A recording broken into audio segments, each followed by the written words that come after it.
Salam əziz izləyicilərimiz, növbəti dərsimizlə qarşınızdayıq. Bugünkü dərsimizdə qalıqlı bölmə ilə tanış olasıyıq. Gördüyünüz kimi burada bir örnək verilib. Yəni burada A ədədini B ədədinə böldükdə natamam qismətdə C və K qalığı alınıb. Bunların adlarını mütləq şəkildə yadımızda saxlamalıyıq. Biz bu şəkildə bölmədə verilən A ədədinə bölünən B ədədinə bölən C ədədinə natamam qismət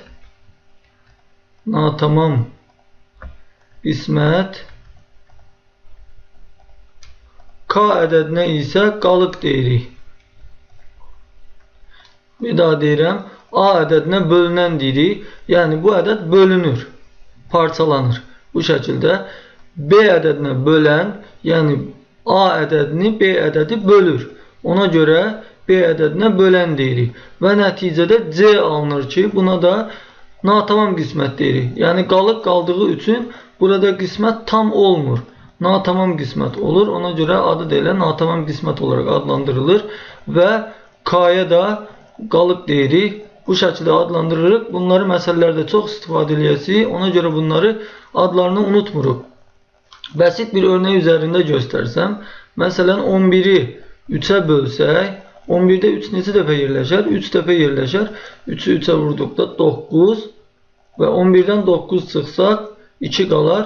Deməli 11-i 3-ə böldükdə natamam qismətdə 3, qalıqda isə 2 alınır. Başqa bir örnək üzərində göstərsək, 21-i 4-ə bölsək, 21-də 4 neçə dəfə yerləşər? 5 dəfə yerləşəcək. 5-i 4-ə vursaq 20, 21-dən 20-ni çıxsaq 1 alınar qalıqda. Deməli 21-i 4-ə böldükdə natamam qismətdə 5, qalıqda isə 1 alınır. Bu şəkildə biz bölmələri yerinə yetiririk. Burada baxsaq birinci örnəkdə 11-i 3-ə böldükdə natamam qismət 3, qalıq 2 olduğu üçün 3-ü 3-ə vurub üzərinə 2-ni əlavə eləsəm 11-i almış olarıq. Yəni natamam qismətlə böləni bir-birinə vurub üzərinə qalığı əlavə etsəm bölünəni almış oluram. Eyni şəkildə 4-ü 5-ə vurub üzərinə qalığı əlavə eləsəm, yəni 1-i əlavə eləsəm yenə bölünəni, yəni 21-i almış olarıq. Ona görə burada verilən bölmə əməlində də yenə böləni, yəni B-ni natamam qismətə C-yə vurub üzərinə K qalığını əlavə etsək biz nəyi almış olarıq? Bölünəni almış olarıq, A-nı almış olarıq. Bunu məsələlərdə çox istifadə edəcəyik. Bir də burada gördüyümüz K qalığı böləndən, yəni B-dən həmişə kiçik olur. K həmişə böləndən kiçikdir. Bunları yadımızda saxlayırıq. Bu iki qayda qalıqlı bölmə düsturlarında çox istifadə olunur. Qalıqlı bölmə məsələlərində çox istifadə edədiyimiz düsturlardır. Bunları unutmuruq. Bir daha deyirəm. Bölənlə natamam qismətin üzərinə qalığı əlavə etsək, bölünəni almış olarıq və qalıq həmişə böləndən kiçikdir. Qalıq K həmişə böləndən kiçikdir. Bunları yadımızda saxlayırıq. Məsələn, A ədədini mən 4-ə bölsəm, əgər natamam qismətdə 3, qalıqda 2 almışamsa, A nəyə bərabər olar? Dediyimiz kimi böləni, yəni 4-ü natamam qismətə vurub üzərinə qalığı əlavə etsək, biz A ədədini almış olarıq. Yəni 12-nin üzərinə 2 gəlsək, axtardığımız A ədədi 14-ə bərabər olar. Bu şəkildə məsələlərdə istifadə edirik. Bunları başa düşdüksə misal nümunələrinə keçək. Burada verilən örnəkdə 126-nı B-yə böldükdə natamam qismətdə 8, qalıqda isə 6 alınıb. Deməli, bizim birinci qaydamıza görə 126 bərabərdir, yəni bölünən, bölənlə natamam qismətin hasilinin B ilə 8-in hasilinin üzərinə qalığı əlavə etdikdə bölünən, yəni 126 alınır. Buradan 6-nı sol tərəfə keçsək, yəni 126-dan 6-nı çıxsaq 120 bərabərdir 8B'ye bərabərliyin hər iki tərəfini 8'e bölsək 120'ni 8'e böldükdə 15 bərabərdir. 8B'ni də 8'e böldükdə B almış olarıq.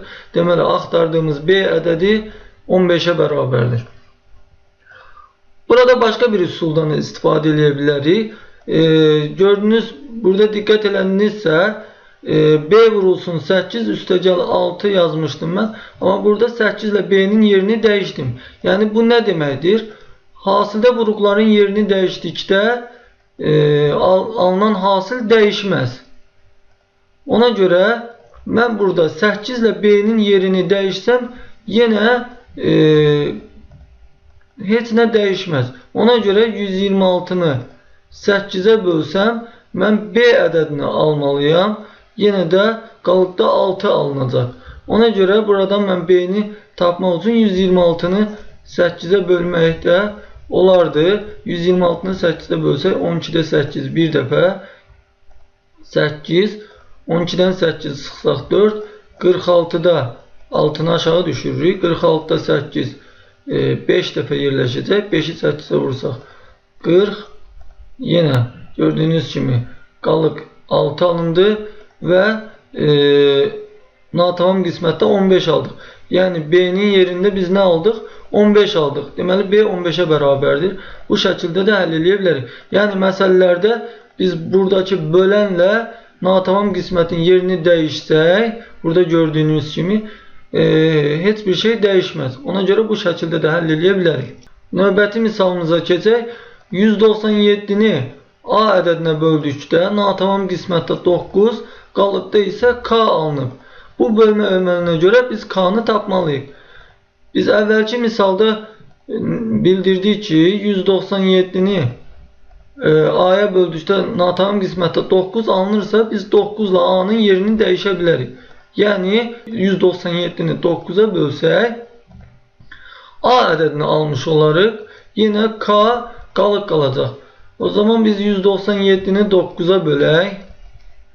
19'a 9 2 dəfə. 2 dəfə 9'un 18.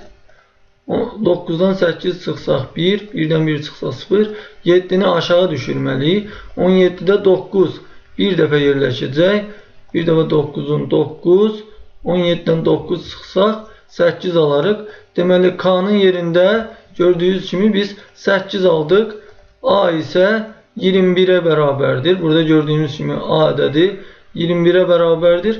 K isə 8'dir. Deməli doğru cavab Y variantı olacaqdır. Cavab 8 olacaq. Növbəti misal. Bölünənlə bölənin cəmi 76. Natamam qismət isə 7. Qalıq isə 4'dür. Bölünəni tapın. Ümumiyyətlə əvvəlki misallarda bizə bölmə əməlini vermişdi. Amma burada bu tip məsələlərdə əgər bizə bölmə əməli verilməyibsə biz bunu özümüz yazmalıyıq. Yəni məsələlər üçün, ümumiyyətlə məsələlər üçün ən əvvəl bizim eləyəcəyimiz şey şərtlərə uyğun görüntünü düzəltməkdir. Görüntünü düzəltdikdən sonra məsələni rahat şəkildə həll edə bilirik. Bizə bölmə əməlini verdiyinə görə biz bölmə əməlini görüntülü necə düzəldəcəyimizi artıq bilirik. Yəni A ədədini B ədədinə böldükdə natamam qismətdə 7 alınır. Qalıq isə 4'dür deyir. Burada qalıq 4'dür. Bölünəni tapın. Biz bilirik ki bu tip bölmələrdə bölünən yəni A natamam qismətlə bölənin hasilinin yəni 7B'nin üzərinə qalığı əlavə edirik. Və bizə verilən digər şərtdə bölünənlə bölənin cəmi 76'dır. Bölünən A, bölən isə B olduğu üçün A ilə B'nin cəminin 76 olduğunu verib. Biz birinci şərtdə A'nın 7B üstəgəl 4 olduğunu artıq yazmışdıq. Deməli bunu gətirib aşağıda yerinə yaza bilərik. Yəni burada gördüyümüz A'nın yerinə buradakı A'nın qiymətini yaza bilərik. A'nın yerinə 7B üstəgəl 4 yazsaq və üzərinə B'ni əlavə etsək 76'ya bərabər olduğu verilib. 7B, 8B 4'ü sağ tərəfə keçirsək bərabərliyin 76'dan 4'ü çıxsaq 72 alarıq. B bərabərdir buradan 70'ini 8'e bölsək 9 almış olarıq. Deməli B 9'dursa A neçə olacaq? Buradan gördüyümüz kimi 7 vurulsun B. Yani 7 vurulsun 9 üstəgəl 4.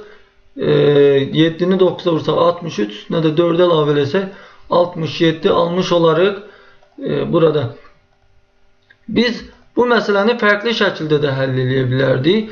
Bu qaydalardan istifadə etmədən və natamam qismət 7 olduğu üçün biz bayaq bildirdik ki B ilə 7'nin yerini dəyişə bilərik. Yəni bölənlə natamam qismətin yerini dəyişə bilərik. Yəni A-nı 7'yə böldükdə natamam qismətdə B qalıqda yenə 4 alınacaqdır. Deməli nə almış olduq? A ədədini 7'yə böləndə qalıqda 4 alınmalıdır. Cavablara baxsaq 7'yə böləndə 4 alınan cavab sadəcə 67'dir. Ona görə doğru cavabı bu şəkildə də qeyd edə bilərdik. Yəni ümumiyyətlə bu tip məsələlərdə məsələnin şərtindən əlavə, verilənlərdən əlavə məsələyə bir məntiqlə baxmaq lazımdır. Daha rahat məsələni necə həll etmək olar? Bütün məsələlər tənlik qurmaqla həll olunur. Bu ayrı məsələ, amma hər bir məsələnin bu şəkildə fərqli üsulu da vardır. Ona görə məsələlərdə bu tip dəyişmə qaydalarından və yaxud da məsələni digər məntiqi yollarla həll etmək olur. Ona görə məsələlərə diqqətlə baxıb fərqli üsullarla da həll etməyi bacarmaq lazımdır. Bölünən natamam qismətdən 11 vahid böyük, qalıq isə böləndən 2 dəfə kiçikdir. Əgər qalıq 2 olarsa bölünəni tapın. Yenə dediyimiz kimi burada biz görüntü düzəltməliyik. Görüntü ilə rahat şəkildə məsələni həll edəcəyik. Yəni bölünən A ədədidirsə, bu ədədi B-yə böldükdə natamam qismətdə C, qalıqda isə qalığı bizdə bura 2 verib. Ona görə qalığa 2 yazırıq. Birinci şərtdə verilənə görə bölünən natamam qismətdən 11 vahid böyükdür. Yəni A ədədi natamam qismətdən C-dən 11 vahid böyükdür. Yəni bərabərliyi düzəltmək üçün 11 gəlməliyik C ədədinin üzərinə, natamam qismətin üzərinə 11 əlavə etməliyik ki A ədədinə bərabər olsun. Yəni bir tərəzi düşünək. Tərəzinin bir gözündə A ədədi var, bir gözündə C ədədi var. Əgər A C-dən 11 kiloqram çoxdursa, deməli az olan, yəni C-nin üzərinə 11 kiloqram əlavə etməliyik ki A ilə tarazlaşsın. Ona görə A ədədi C-dən 11 vahid böyükdürsə bərabərləşdirmək üçün C ədədinin üzərinə 11'i əlavə etməliyik. Və ikinci şərtdə qalıq böləndən 2 dəfə kiçikdir. Qalıq böləndən 2 dəfə kiçikdirsə, yəni 2 B-dən 2 dəfə kiçikdirsə, bölən qalıqdan 2 dəfə çox olacaq. Yəni B 2 dəfə çoxdursa qalıqdan, yəni 2-dən, onda B nə olar? Təbii ki 4 olacaq B. Ona görə A-nı 4'e böldükdə C alacaq. Buradan A bərabərdir. Bölən vurulsun natamam qismət. Yəni 4 vurulsun C. Üstə gəl 2. Bu şəkildə yaza bilərik. Burada A-nın yerinə C üstə gəl 11'i yazsaq, C üstə gəl 11 bərabərdir 4C üstə gəl 2. Yəni birinci bərabərliyi ikincidə yerinə yazdım. C'ni sağ tərəfə, 2'ni isə sol tərəfə keçirsəm, 4C'dən C'ni çıxsam 3C bərabərdir 11'dən 2'ni çıxsam 9 alaram.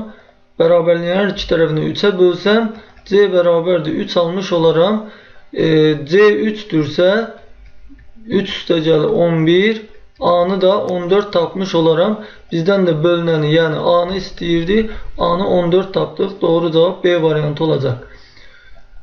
Bayaq dediyimiz kimi burada praktik üsuldan da istifadə edə bilərik. Yəni A ədədini 4'e böldükdə natamam qismətdə C, qalıqda isə 2 alınıb. Biz cavablardan baxsaq 4'e böldükdə qalıqda 2 alınan hansı cavabdır? 17'ni 4'e böldükdə qalıqda 1 alınır. Deməli bu deyil. 14'ü 4'e böldükdə qalıqda 2 alınır. Deməli doğru cavab B variantıdır. C variantında da baxsaq 21'i 4'e böldükdə qalıqda 1 alınır. 16'nı 4'e böldükdə qalıq qalmaz. 19'u 4'e böldükdə isə qalıqda 3 alınır. Ona görə doğru cavab B variantı olacaq. Ədədi 6'ya böldükdə alına bilən qalıqların cəmini tapın. Bizim qalıqlı bölməyə aid 2 qaydamız var idi. Birincisi A ədədi natamam qismətlə bölənin, yəni B ilə C'nin üzərinə K qalığını əlavə eləyirdik. Biz bu qaydanı dedik. Bir də dedik ki, K ədədi böləndən kiçikdir. Yəni qalıq böləndən həmişə kiçikdir. Ona görə burada ədədi 6'ya böldükdə alına bilən qalıqların cəmi, yəni bölən 6'dırsa, K 6'dan, yəni qalıq 6'dan kiçik olmalıdır. Ona görə 6'dan kiçik ədədlər 1, 2, 3, 4 və 5'dir. Bunların cəmi də 15 olacaq. Ona görə doğru cavab Y variantı olar. Növbəti sual, 3'ə qalıqsız bölünən natural ədədləri 12'yə böldükdə alına bilən müxtəlif qalıqların cəmini tap. 3'ə qalıqsız bölünən ədədlər 3, 6, 9, 12, 15, 18 və s. Bu şəkildə deyə bilərik 3'ə qalıqsız bölünən ədədlər. Bu ədədlərdən hansılar ədədi 12'yə böldükdə qalıq alına bilər? Biz bilirik ki, qalıq böləndən kiçik olmalıdır. Yəni, əgər bölən 12'dirsə, qalıq 12'dən kiçik olmalıdır. Bunlar içərisində 3'ə bölünənlər isə 3, 6, 9'dur. 12 olmayacaq, çünki 12 12'dən kiçik deyil, 12'yə bərabərdir. Deməli, 12'yə böldükdə alına bilən qalıqlar 3, 6 və 9. 3'ə bölünməsi üçün bu ədədlər olacaq. Bu ədədlərin cəmi də 3 üstəgəl 6 üstəgəl 9, 18 olacaq. Doğru cavab A variantı. Növbəti sual, AB ədədinin BA ədədinə bölünməsindən alınan natamam qismət vahidə, qalıq isə 36'ya bərabər olarsa A'nın ala biləcəyi qiymətlərin cəmini tapın. Ümumiyyətlə, şagirdlər bu tip suallardan çətinlik çəkirlər. Burada çətin əslində heç bir şey yoxdur. Bildiklərimizi tətbiq eləyəcəyik. Əvvəlcə biz bölmə əməli olduğuna görə görüntü düzəltməliyik. Bildiyimiz qaydaya görə AB ədədini BA ədədinə böldükdə biz natamam qismətdə şərtdə verildiyinə görə 1, qalıqda isə 36 almalıyıq. Biz bilirik ki, AB ədədi birinci qaydamızda demişdik bunu. AB ədədi BA vurulsun 1, yəni BA üstəgəl qalıq, yəni 36. Və bölmə əməlinə aid ikinci qaydamız da o idi ki, bölən qalıqdan həmişə böyükdür və ya qalıq böləndən kiçikdir. Bunu demişdik. Bu iki qaydanı demişdik. BA ədədi 36'dan, yəni qalıqdan böyük olmalıdır. Birinci tənliyimizdə AB və BA iki rəqəmli ədədləri verildiyi üçün biz iki rəqəmli ədədlər bu şəkildə verildikdə həmişə iki rəqəmli ədədin açılışından istifadə edirik. Əvvəlki dərslərimizdə bunların açılışını demişdik. AB ədədi 10A üstəgəl B-yə bərabər idi. BA ədədi isə 10B üstəgəl A-ya bərabərdir. Bunları demişdik. Bu yazdıqlarımızı birinci tənlikdə yerinə yazsaq, yəni 10A üstəgəl B bərabərdir. BA-nın da yerinə 10B üstəgəl A və üstəgəl 36. Buradan A və 10B ədədlərini sol tərəfə keçirsək, həm 10B-ni, həm də A ədədini sol tərəfə keçirsək, deməli 10A-dan A-nı çıxsaq 9A, B-dən 10B-ni çıxsaq mənfi 9B alarıq, bərabərdir 36-ya. 9-u mötərizə xaricinə çıxarsaq A minus B bərabərdir 36-ya. Bərabərliyin hər iki tərəfini 9-a bölsək A çıxılsın B bərabərdir 4 almış olarıq. Deməli A ilə B arasındakı fərq 4'dür. Bizim ikinci şərtimizə görə isə BA ədədi 36-dan böyük olmalıdır. Ona görə B ən kiçik 3 ola bilər. 3 rəqəmi ilə başlaya bilər. Çünki BA ədədinin ala biləcəyi ən kiçik ədəd 37 olacaq. Ona görə də B ən kiçik 3 ola bilər.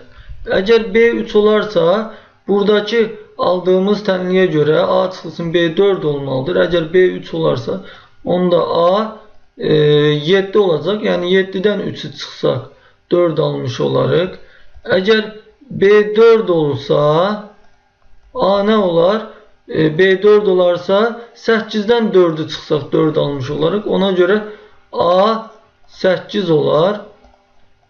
Əgər B 5 olarsa, nədən 5'i çıxsaq 4 almış olarıq? Təbii ki 9'dan 5 çıxsaq 4 almış olarıq. Ona görə A 9 olar və B 6 olarsa A 10 olmuş olardı. Yəni 10'dan 6'ını çıxsaq 4 alardıq ki bu da mümkün deyil. Çünki A 10 ola bilməz. AB və BA 2 rəqəmli ədədlər olduğu üçün əgər A'nın yerinə 10 yazsaq burada AB ədədi 3 rəqəmli ədəd olar ki bu da şərtimizə uyğun gəlməz. Ona görə A və B ədədləri rəqəmlərdir və rəqəmlərdə maksimum 9 ola bilər. Deməli A'nın ala biləcəyi rəqəmlər 7, 8 və 9'dur. Bizdən bu ədədlərin cəmini istəyirdi. 7 üstəgəl 8 üstəgəl 9 24 olacaq. Doğru cavab D variantı. Y ədədini 8'ə böldükdə natamam qismət 2x plus 1, qalıq isə x-ə bərabər olarsa y-in ən böyük qiymətini tapın. Yenə bu məsələni rahat həll etmək üçün görüntümüzü düzəldək əvvəlcə. Yəni y ədədini 8'ə böldükdə natamam qismətdə 2x plus 1 alındığı verilib və qalıqda x-ə bərabərdir. Qalıq x olarsa. Burada bildiyimiz qaydaları tətbiq eləyək. Yəni bölünən y bərabərdir. Bölən vurulsun natamam qismət üstəgəl qalıq. Yəni 8 vurulsun 2x plus 1 üstəgəl qalıq da x-dir. Və digər bir bildiyimiz qayda isə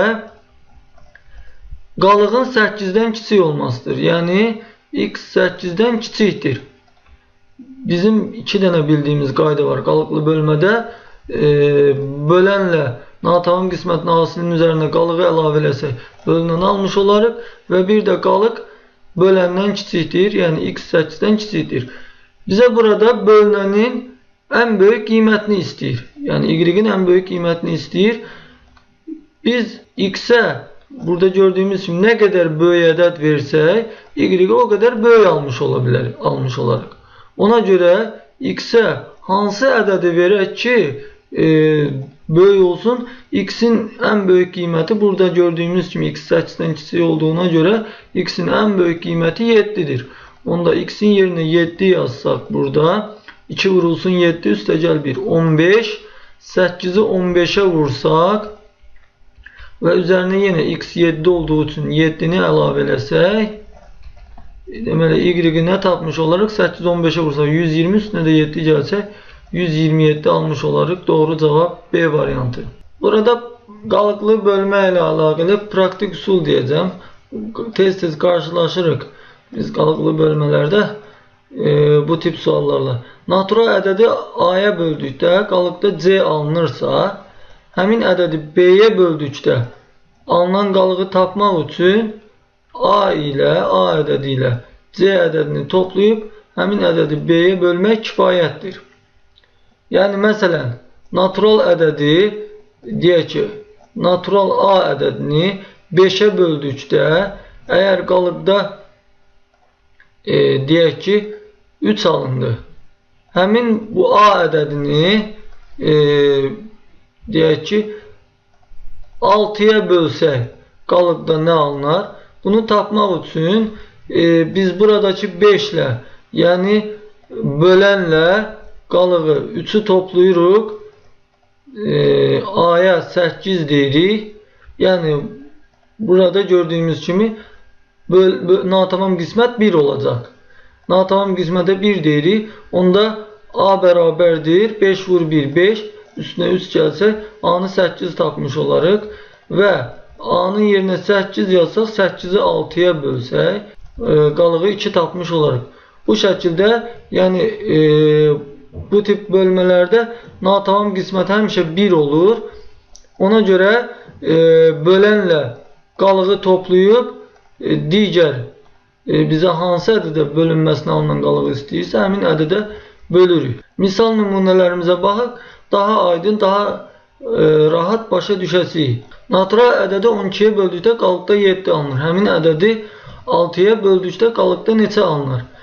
Biz dedik ki, praktik üsulumuzda A ədədini 12-yə böldükdə bu tip bölmələrdə natamam qismətə 1 deyirik, qalıq isə 7-dir. Ona görə buradan A ədədi 12 ilə bu 7-nin cəminə bərabər olur. Yəni 12 vur 1 üstəgəl 7 19 olacaq və 19-u 6-ya bölsək 3 dəfə yerləşir. 3 dəfə 6-nın 18 və qalıqda 1 alınır. Doğru cavab B variantı olacaq. Ədədin 18-ə bölünməsindən alınan qalıq 16-dır. Bu ədədi 9-a böldükdə alınan qalığı tapın. Deməli, axtardığımız ədəd elə 18 ilə 16-nın cəmidir. Yəni bu əvvəlki nümunələrdə göstərdiyi A ədədini 18-ə böldükdə natamam qismət 1 idi. Biz dedik, qalıqda isə 16-dırsa A ədədi 18 vur 1 üstəcə 16, yəni 34-ə bərabərdir. Burada verilən 18 ilə 16-nın cəmi götürür həmişə. 34-ü 9-a bölsək 3 dəfə yerləşəcək. 3 dəfə 9-un 27, 34-dən 27 çıxsaq 7 qalar. Deməli qalıq 7-dir. Doğru cavab C variantı olacaq. Verilmiş ədədin 108-ə bölünməsindən alınan natamam qismət B, qalıq isə 90-dır.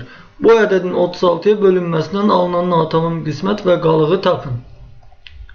Deməli, yenə biz praktik üsulumuza görə A ədədini 108-ə bölsək, natamam qismətdə 1, qalıq isə 90-dır. Yəni, burada əslində natamam qismət B-dir deyir. Amma biz bu B-ni 1 qəbul edirik artıq. B-ni 1 götürürük. Ona görə A ədədi 108 üstəgəl 90, 198-ə bərabər olar. Həmin 198 ədədini 36-ya böldükdə qalıq neçə olacaq? 198-i 36-ya bölsək 5 dəfə yerləşəcək. 5 dəfə 36-nın 180 eləyir. 8-dən 0 çıxsaq 8, 9-dan 8 çıxsaq 1, 1-dən də 1 çıxsaq 0. Deməli, qalıq 18, natamam qismət isə 5 olacaq. Deməli, B1 olduğu üçün B-nin yerinə 1 qoyduqda 5 almalıyıq ki, bu da A variantında doğrudur. B-nin yerinə 1 qoyduqda natamam qismət 5, qalıq isə həqiqətən 18-dir. Doğru cavab A variantıdır.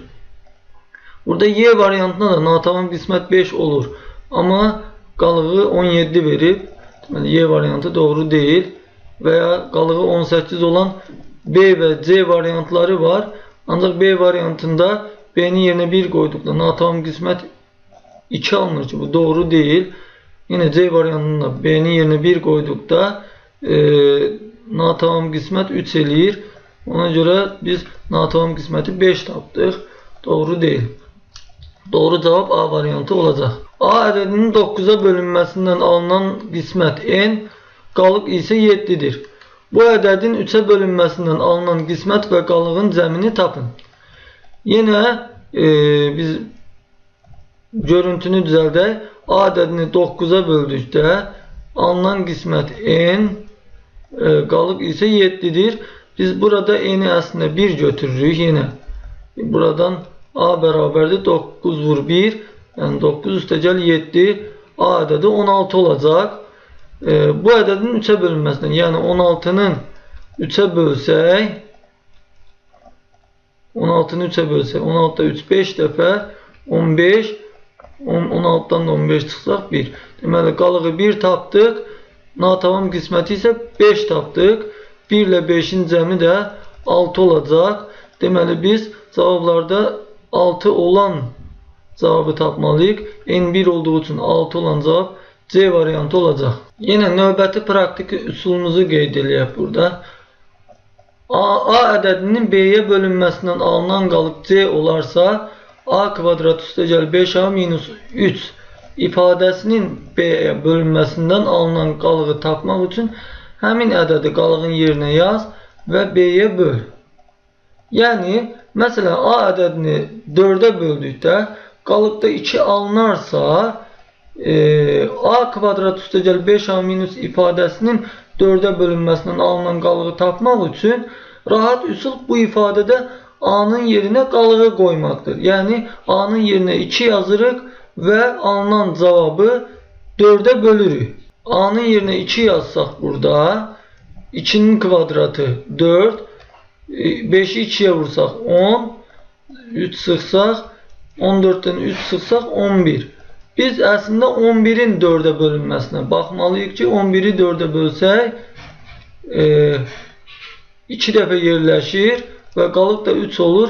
Deməli, A-nı 4-ə böldükdə qalıqda 2 alınırsa, A kvadrat üstəgəl 5A minus 3 ifadəsini 4-ə böldükdə qalıqda 3 alındığını tapmış olduq. Bunu da fərqli misallarla biz daha da möhkəmləndirəsiz, daha yaxşı başa düşəsiniz.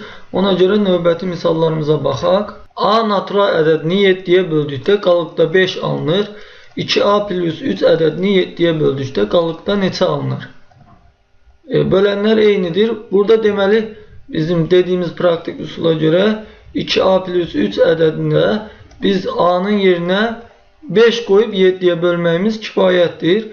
Yəni 2 vurulsun 5 üstəgəl 3 bərabərdir 13. Bu ədədin 7-yə bölünməsindən alınan qalıq 13-də 7 bir dəfə qalıq da 6 olar. Bu şəkildə rahat tapa bilərik. Biz əvvəlki praktik üsuldan da istifadə edə bilərik burada. Yəni A ədədini 7-yə böldükdə biz dedik ki, natavam qismətə 1 yazırıq.